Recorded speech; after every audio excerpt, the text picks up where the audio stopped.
மனசு நம்பினா மட்டும்தான் ஒருத்தர் குடிப்பழக்கத்துல இருந்து நம்ம வெளியே கொண்டு வர முடியும்.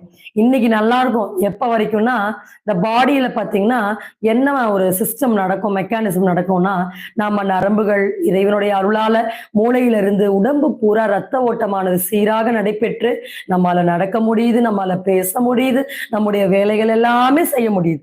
ஆனா கொஞ்சம் கொஞ்சமா நீங்க ஆல்கஹால் கன்சியூம் பண்ண பண்ண நரம்பு மண்டலம் பாதிக்கப்படுது. உயிரோட நடமாடும் ஒரு ஒரு வெறும் உடலா போயிடும். அப்ப கை நம்ம சொல்றது கேட்காது. நம்ம சொல்ற மாரி நம்ம கால் கேட்காது. கொஞ்ச நாள் அடிக்ஷன் ஜாஸ்தியாக ஆக இந்த மாதிரியான ஒரு சிம்ப்டம்ஸ் நம்ம உடம்புல அப்படியே ஒரு சென்சேஷனே இருக்காது. அதே மாதிரி நம்ம யோசிக்கிறது நமக்கு மெமரியில சுத்தமா நிக்காது.